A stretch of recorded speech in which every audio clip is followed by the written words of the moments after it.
예, 여론조사 공정 같은 경우는 격차가 딱 붙는 그런 여론조사 결과도 있긴 했는데 최근에 여론조사 결과 어떻게 보고 계세요? 그러니까 저는 이제 여론조사 결과가 최근에 추세로만 보면 이제 김문수 후보가 약간 상승하는 추세가 분명해요. 그건 명확하다고 보고요. 보수 진영이 결집하고 있다고 보고, 다만 이게 이제 오차범위 밖에 있는 거는 또, 그러니까 몇몇 여론사 빼고요. 지금 말씀하신 그런 몇몇 여론사 빼고는 일반적으로 우리가 많이 알고 있는 여론사 기관들은 아직도 오차범위 밖에 있는 건 또 명확하고요. 그래서 저는 이제 뭐 7일, 6일 정도 남았잖아요. 사전투표는 내일부터 시작이 되는 거니까 거의 뭐 이제 투표가 시작됐다고밖에 볼 수 없을 텐데, 크게 대세론을 꺾을 수 있을 정도까지 올라오기 좀 어렵지 않겠나는 제 개인적인 판단입니다. 물론 뭐 막판까지 모르는 일이죠. 끝까지 가봐야 되지만, 그렇긴 하지만요. 현재까지 상황으로 본다면 크게 그 오차범위 밖에 있는 것이 바뀌는 부분은 크게 많지 않았기 때문에 제가 볼 때는 지금의 추세가 계속 가지 않을까 하는 게 제 개인적인 전망이고요. 예. 다만 그럼에도 불구하고 말씀드린 것처럼 마지막까지 어떤 일이 벌어질지 모르기 때문에 긴장하면서 정말 뭐랄까 좀 지고 있다는 자세로 민주당에서는 선거운동하고 있다고 저는 생각합니다. 민주당 지금 뭐 경계령 춤 금지 경계령까지 내렸다고 하더라고요. 네. 네. 왜냐하면 이게 느슨해지면 이럴 수 있어요. 이긴다고 하는데 내가 굳이 투표할 필요가 있을까 이럴 수도 있고요. 연휴가 계속되잖아요. 하루만 쉬면 또 4일 정도 쉴 수 있는 기간이 되더라고요. 그러다 보니까 이게 느슨해지면 투표에 참여하지 않을 수도 있고, 또 그게 이제 너무 느슨해진다고 하면 반대 진영의 입장에서 볼 때는 그게 이제 너무 자만하는 걸로 보이기 때문에 또 결집하는데 영향을 미칠 수도 있거든요. 그래서 간절함과 절박함을 하고 있다는 말씀을 드리겠습니다. 네, 대체로 이제 대선 여론조사 결과는 이제 2주 전, 넓게는 이제 한 달 전 여론조사의 격차가 그대로 유지되고 순위는 바뀌지 않는다는 게 손봉규 위원장님 네. 대체적인 정설입니다. 네, 이 최진봉 교수님께서 방금 전 얘기는 안 하셨으면 좋겠다라는 생각이 드는 게, 그래야만 국민의힘도 이길 기회가 오는 거거든요. 그런데 그렇게 경각심을 민주당에게 주셔서 조금 마음이 아쉽긴 합니다. 저는 이제 오랫동안 이제 스포츠 중계를 했습니다. 그런데 경기장에 들어가 보면 선수들을 보면 누가 이기겠구나라는 그런 예측을 할 수가 있어요. 네. 근데 제가 뭐 이제 정치는 오래 한 건 아닙니다만 이번에 꼭 진다라는 생각은 들지 않거든요. 왜냐하면 분위기라는 게 있고 반응이라는 게 있고 그다음 어떤 선수들 후보가 있는데 봤을 때 저는 이런 좋은 후보가 어디 있습니까? 정말 국민들에게 떳떳하고 손흥민 자랑스러운 후보, 그렇지 않습니까? 그런 정치 후보가 별로 많지 않았는데 저는 길거리에서 시민들을 만나면 이렇게 훌륭한 후보가 대한민국 역사상 있었습니까? 서민의 편에서 소외된 사람들을 위해서 한 점의 비리나 부패가 없는 그런 후보다. 주변 사람들에게 야, 우리나라의 대통령 후보가 이런 사람이야라고 자랑할 수 있는 그런 후보라고 말씀을 드리고 있고, 사실 민주당이 지금 방심한 건 맞습니다. 저희보다 선거운동 더 열심히 안 하는 걸 제가 느끼고 있어요. 이런 여론조사가 결과가 본인들로서는 야, 이제 뭐 우리가 이겼어. 그러나 이준석 후보의 그런 발언 보십시오. 잠시도 한치도 방심할 수 없는 거고요. 이 후보들은 주변을 돌아봐야 되는데 지금 막 앞만 보고 가니까 그런 실수가 이준석 후보가 나왔다고 생각을 하고, 그런 면에서 보자면 저희는 마지막 날 6월 2일 12시까지 최선을 다할 거기 때문에 분명히 그런 기회가 올 거라고 봅니다. 알겠습니다. 실제로 인천시당 네. 위치에 있으니까 이제 민주당의 선거운동도 살펴보고 계실 텐데 짧게 질문을 드리면 실제로 민주당 국회의원들이 많잖아요. 잘 안 뜁니까? 느끼시기에 못 봤어요. 못 보셨어요. 저는 시당 위원장이기 때문에 전국 각 지역을 돌아다니고 있습니다. 그래서 목도 많이 쉬어서 이제 조금 불편함을 드렸는데요. 물론 언론에는 나옵니다. 어디 가서 뭐 했다 나오는데 과연 그게 진정성 있게 시민들을 만나서 호소하는 보여주기식 아니었나라는 그런 생각을 하는 게, 제가 유세차를 타고도 1시간, 2시간도 거리를 다니는데 거의 못 봐요. 그렇다면 우리에게도 분명히 저는 기회가 있다고 생각하고 있습니다. 이재명의 아들, 지금 이제 이 시청자분들께서는 이재명 아들이 검찰에서 기소된 그 공소장을 보지를 못했지 않습니까? 근데 그걸 보면 그 글귀는 읽기도 어렵습니다. 사실은 읽으면 얼굴이 화끈화끈거리기 때문에. 자, 그런데 이 단어를 쓰지 않았다라고 민주당이 이거를 쓴 사람이 이동호가 아닐 수도 있고 이동호가 아닌 것 같기도 하다, 뭐 이런 애매한 그 해명을 하잖아요. 근데 그건 말이 안 되는 게 약식 명령을 받아들였다라고 하는 것은 검찰의 공소장을 그대로 인정하고 그 벌금을 그대로 내가 받겠다, 이걸 다 인정한 겁니다. 통칭해서. 그래서 약식 명령을 수용하는 겁니다. 이걸 인정하지 않으면 그 다음에 어떤 절차가 있냐면 이동호 씨가 이재명의 아들이 나 이거 인정할 수 없다. 정식 재판을 회부해달라. 내가 아닌 것 인정할 수 있는 거 인정한 거 내가 구분하겠다. 이런 절차가 이어졌으면 그럼 더 시끄러워지네요. 지금의 주장이 맞죠. 근데 그걸 하지 않은 거는 말씀하신 것처럼 논란이 확대되는 걸 최소화하는 거죠. 더군다나 제가 약간 의구심을 갖는 거는 그러면 이재명 후보의 아들이 어떤 큰 권력이 뭘 받아서 이런 복을 받은 거냐라고 주장을 하는데 그건 아니지 않느냐라고 주장을 하는데 제가 볼 때 지금 이 사단을 만들 때 이재명이라는 분의 위치는 권력자의 위치에 있었습니다. 심지어 이 국회의원이었고 경기도지사였고 성남시장이었습니다. 그건 우리 사회에서 누가 봐도 권력의 지위에 있는 사람입니다.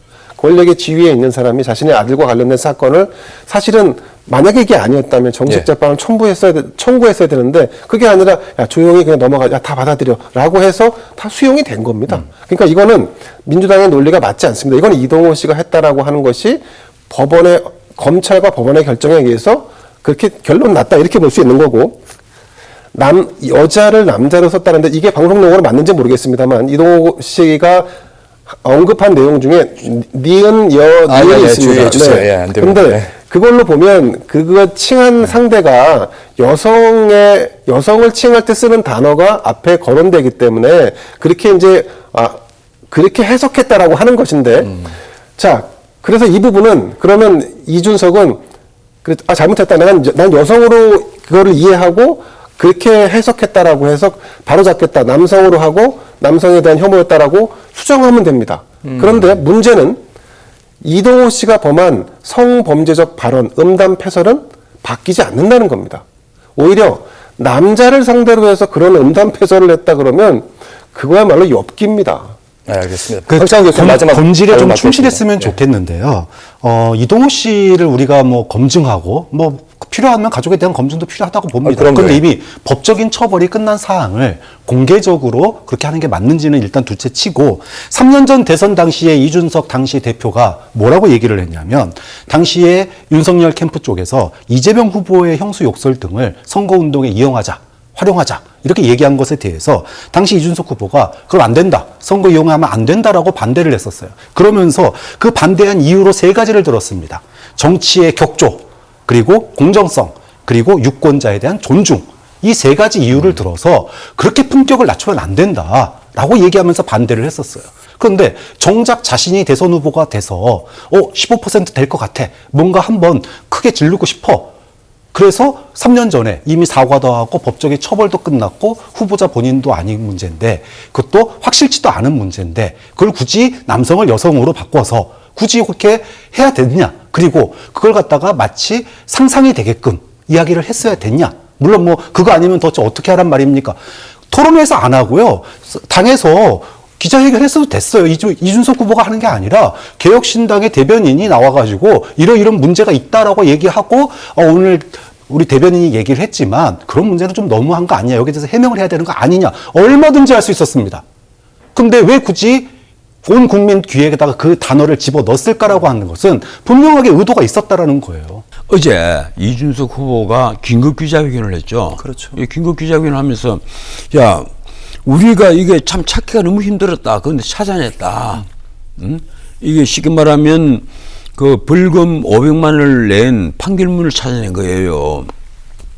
거기에 보면 이 음란 계획 문서를 이 유포했다 이래서 통신법 위반 그 문제가 아니라 또 하나 더 있는 게 뭔가 상습 도박이라는 겁니다. 그게 3년 가까이에 걸쳐서 거의 2년 한 90개월 되죠. 3년에 거의 걸쳐서 2억 7천만 원이 넘는 돈이 들어갔다면 1년에 거의 한 1억씩 돈을 도박 자금으로 쓴 거예요. 입금을 한 게 700여회에 걸쳐서 입금을 한 게 그대로 다 나왔단 말이에요. 고소장에 그대로 있는 거예요. 그 판결문에도 그대로 하나만 있어요. 좀 잡자면 물론 이제 판돈은 그렇게 되어 있지만 얼마씩 투자할 때 매번 중복으로 아니죠. 세진다는 거예요. 그러니까 내가 100만 원을 했어도 횟수당 10번 했으면 1000만 원으로 세진다는 거예요. 그 얘기 하더라고요. 1년에 1억씩 투입을 해서 그런 식으로 변명을 하는 민주당 당국자들이 진짜 문제인 거예요. 한 번 도박에 공하는 거, 지금까지 모든 그 도박죄 사건은요, 판돈이라는 것은 그렇게 계산하는 것이 아닙니다. 예. 오늘 오늘 내가 1,000만 원 갖고 도박을 했는데 집에 나중에 300만 원 남았다. 뭐 들고 와서 내일 또 1,000만 원 채워 왔다. 이러면 2천만 원 도박을 한 것이지, 오늘 300만 원을 빼고 1,700만 원 도박을 한 게 아니란 말입니다. 법적인 관점에선. 예. 예. 그래서 3년 동안 2억 7천만 원이 넘는 돈이 그 2억 7,400만 원인가 그쯤 돼요. 예. 그게 1년에 거의 1억씩이에요. 그러면 그 전- 돈을 그럼 누가 주느냐는 문제입니다. 천 변호사님, 결론은 거기에 대해서 이재명 후보 측이 제대로 된 해명을 내놓아야 아니 된다. 설명을 해야죠. 뭔가 하면 예, 예. 이동호가 어떤 직업이 있는 것도 아니에요. 예. 그 아버지 어머니가 그 앞에 돈을 5천만 원을 정리한 게 있습니다. 그 앞에 문제를 한번 일으켰을 때 5천만 원을 정리를 했잖아요. 그런데 그래서 그 5천만 원을 좀 더 해결하도록 하는 형식을 취했거든요. 예. 그럼 뒤에 나중에 2억 7천만 원 이거는 누가 어떻게 언제 무슨 방법으로 줬느냐, 정리서를 냈느냐, 아니면 이게 어디서 뭐 부정하게 얻은 예. 수입이냐, 아니면 정상적으로 일을 해서 얻은 수입 같으면 세금을 내야 되잖아요. 그럼 무슨 돈이냐는 거예요, 이 돈이. 그리고 이런 걸 판결문을 수령을 한 사람이 김혜경 씨입니다. 근데 전 변호사님, 저희 시간 관계상 짧게 반론 한번 더 드려보면 시청자의 이해를 돕기 위해서 또 유시민 전 장관 얘기를 해야 돼요. 근데 앵커가 왜 반론을 제기하는 겁니까? 시청자분들의 이해를 더 넓히기 예. 위해서. 왜냐하면 전 변호사님 입장도 있지만 다른 생각을 하신 분들이 아니, 나는 위해서. 보수 농객 예. 입장에서 얘기하는 것이 아니고 예. 이런 문제가 있으면 적어도 대한민국의 통치자가 되려 하는 분 같으면 예. 수신제가 치국 평천하란 그 말이 말은 있습니다. 맞죠. 예. 예. 그러면 자기 집에 아들이 자식이라고 하나 있으면 둘이 있는데 있으면 도대체 돈이 어디서 생겨서 이런 도박을 했는지 자기 아내가 판결문을 받아왔으면 남편도 봐서 알 거 아니에요. 그럼 당장 불러서 다리 몽둥이를 부러뜨리더라도 물어봐야 되잖아요. 너 이 돈 어디서 나왔어? 네 엄마가 준 거야? 네 훔친 거야? 얘기는 해야죠, 서로. 적도한 거야. 알겠습니다. 이렇게 알겠습니다. 확인을 해야 되잖아요. 예. 그런데 아버지가 몰랐다는 것은 이게 말이 안 됩니다. 알겠습니다. 그리고 이건요, 어떻게 보면 이재명 일가에 대한 비도덕성을 그대로 드러내는 거예요. 그래서 전 변호사님 생각은 이런 말씀이신 것 같아요. 이준석 후보의 비판과 해명을 해라, 이런 요구가 있었는데 그 관점이 이제 이재명 후보에게 비판과 해명에 대한 요구가 거세질 것이다. 앞으로 막판 변수가 그게 될 것이다. 우리가 예. 문재인 시대 때 그 대통령 되자마자 문다혜가 남편과 서창호와 함께 태국으로 갔잖아요. 타이 이사지에 전무이사로. 거기까지 넓히면 너무 많이. 지금 그것이 뇌물죄로 재판을 받게 됐잖아요. 왜 권력을 가질 때는 말 한마디 못하고 나중에 세월이 지나서 권력 빠지니까 말을 하냐는 겁니다. 예. 지금 말을 해야죠. 이 2억 7,300만이 어디서 나왔느냐. 당신은 알았느냐 몰랐느냐. 예. 이재명이 따지고 물어야죠.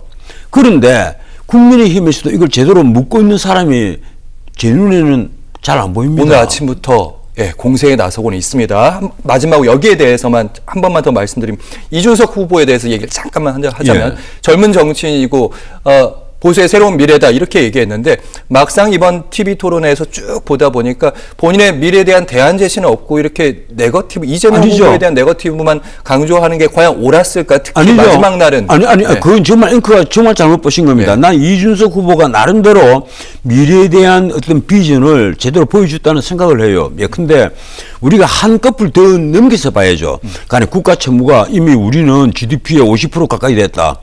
50%는 참 넘었다, 이렇게 얘기를 했죠. 예. 내가 알기로도 지난 3월달에 50.3%였어요. 예. 그래서 우리가 빚 더 내면 큰일 난다.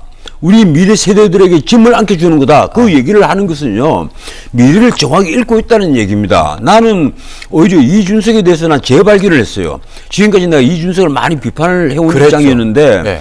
아니, 이번에 내가 후보로서 쭉 얘기하는 걸 쭉 보면서, 나름대로는 그래도 공부를 충실히 해왔구나. 경제에서. 나름대로 경제뿐 아니라 네. 이 정치 사회 일반에 있어서도 나름대로는 공부를 충실히 해왔다.